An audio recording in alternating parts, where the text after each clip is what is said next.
Hey there, friends. It's MoNaCo. We got our third lecture in this unit. It's about half reactions. And this one's going to be a little bit longer of a lecture because there's a lot of examples to show. We're going to identify what element has lost or gained electrons in a reaction, relate that to oxidizing and reducing agents. Then secondly, we're going to follow the rules to identify oxidation and reduction half reactions within a single replacement. First part, let's get straight to it. This is just a review of the previous couple lectures. Reactions redox if oxidation numbers change for two elements within a reaction.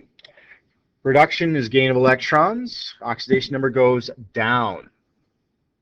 Oxidation is loss of electrons, and oxidation number goes up. So when you look at a reaction, we assign the oxidation numbers to elements, and then we see what lost or gained electrons before and after the arrow. So the first thing you always do, you find the pure elements and you give them oxidation state of 0. Second thing, you go and find the elements that you know don't have more than one. They have only one option, so you find it and you label it up. Third, you fill in the last. So carbon in this case must be a +2. Hydrogen must be a +1. Why?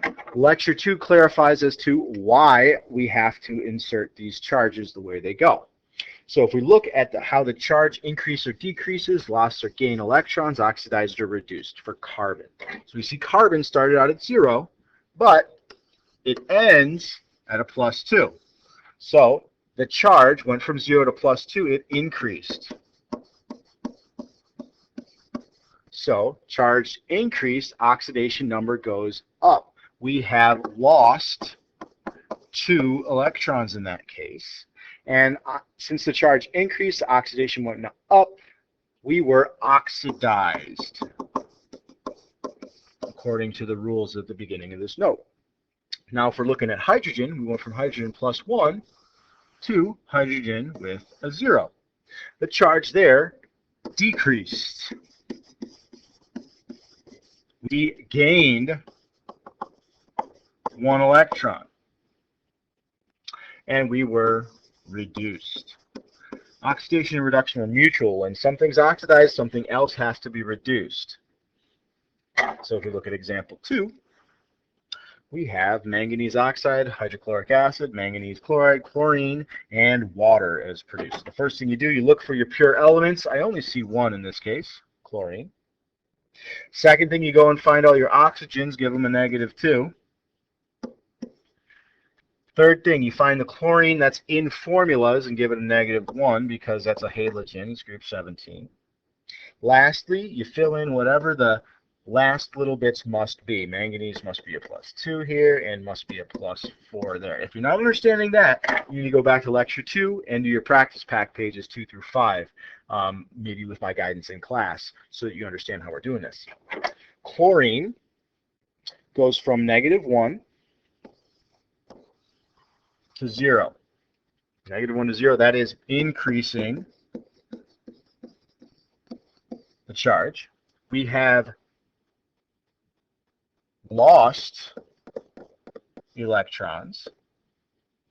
Oxidation is losing, so this was oxidized. And let's look at manganese. It went from a +4 to a +2. So that decreases.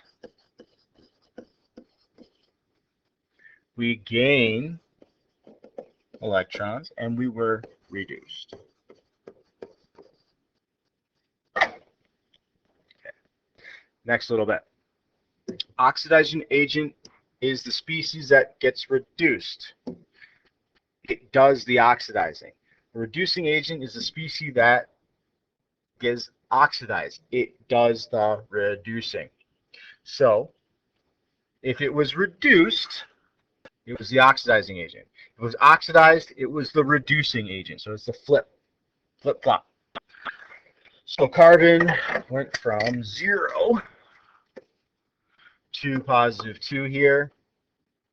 Hydrogen went from +1 to 0. So carbon was oxidized, so it was the reducing agent. Flip, flop. Hydrogen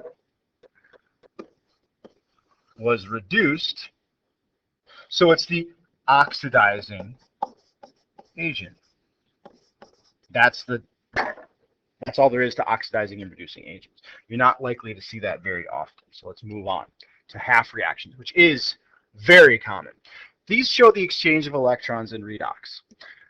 Half reactions show oxidation and reduction. So there are 2 half reactions to every full single replacement. An example would be like this one. Iron positive 3 ion plus 3 electrons makes iron.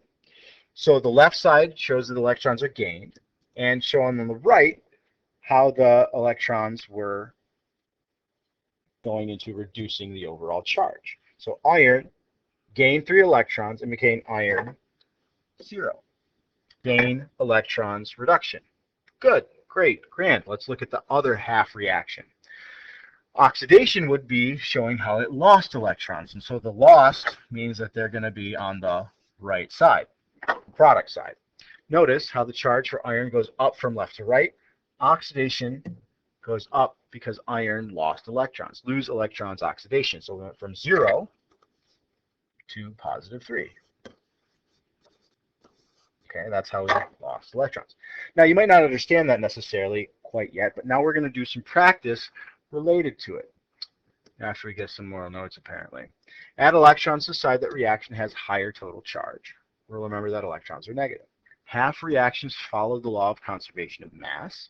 So we have to have the same number of atoms on both sides of the reaction. But this is the new thing. Must also be conserving charge. Net charge must be the same on both sides. Net charge means overall charge.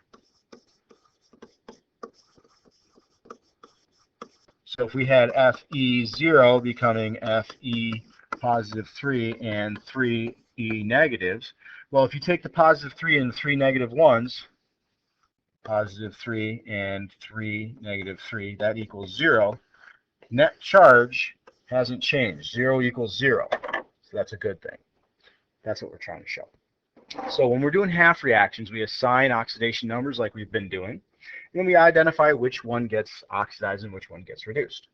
So magnesium, we always start by finding our pure elements by themselves. Then we go for the elements that we know really only have one option, chlorine in this case. And then we use our mental algebra to fill in the rest. 2 times negative 1 is negative 2, so magnesium has to be plus 2 there. 2 times negative 1 is negative 2, so zinc has to be a plus 2 there. Now we label the brackets with Leo and Ger. So we decide magnesium went from 0 to positive 2. Lose electrons is oxidation, so it went from 0 to positive 2. It lost electrons, and its number went up. Zinc went from plus 2 to 0, so it gained electrons, and its oxidation number went down.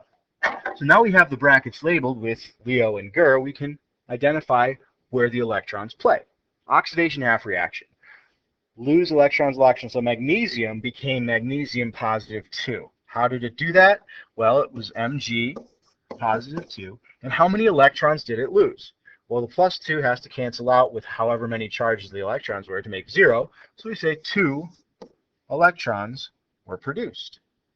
Positive 2 ion, 2 electrons lost. That's kind of how it works. The half reaction for reduction, we have a zinc plus 2 becoming a zinc 0 on the right, zinc pure. So how many electrons did it have to gain to do that? Well, 2 electrons. The same, which electrons?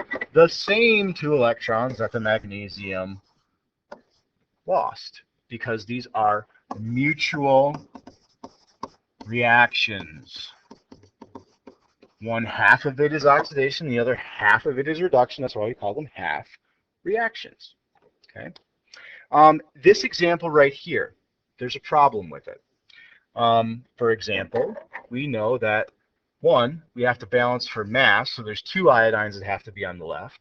And 2, we got to balance for charge, which I think there's a typo, because this doesn't really work out unless we write in the things that are missing. If we write in all the things that are missing, then I suppose we could probably balance this one out. Mercury went from 0 to positive 2. That's Leo. Iodine went from -1 to 0. That's also Leo. So that's why this example, we're skipping it. Don't like it. I don't think it works well. If you could figure it out and where my typo was, I got bonus in it for you. In a third example, we're going to balance some charges. We are going to treat the polyatomic ions like nothing happened.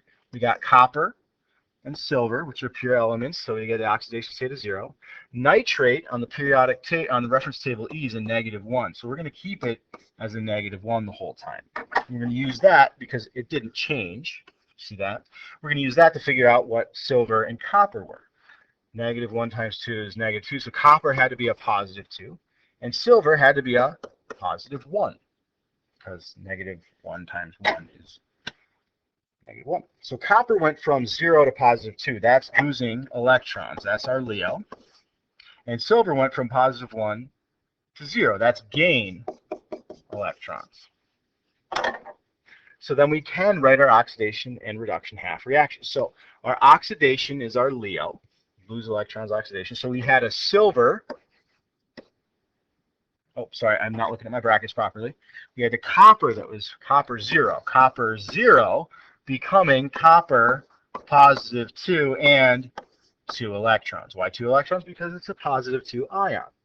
The reduction reaction, this is where we had our silver. Our silver, +1, plus 1 electron became silver 0. Now this particular example isn't balanced. We have to put a balance the charge in here. So that's what the point that I'm trying to make here. We have to balance the charges because, look at, if these are the same electrons, copper lost 2 electrons, but silver only gained 1. We have to make this equal by balancing. Must equal. So what do? We multiply the reduction half reaction by a coefficient that makes it balance all out. If I put a 2 in there, 2, that makes that I have 2 silvers and 2 electrons and 2 silver metals at the end. So I need to put a 2 back in the original equation. Okay. So again, remember that the electrons lost and gained must equal, and if they don't, you have to put a coefficient in. You got to double or triple one of those reactions to make it work. There's really all there is to it. So I know this lecture was a bit long, and there's a lot of practice related to it. So you got to be able to identify elements that have lost or gained electrons as oxidizing agents or reducing agents. That's the minor point. The major point is you got to be able to follow them rules, those 5 rules that are in the notes, to identify the oxidation and reduction half reactions. Now, I don't expect you to be able to do all your practice packet after just this lecture. You should just have a basic understanding of how to maybe label the elements so that we can work through many of these together in the class. So thanks for watching. Talk to you later.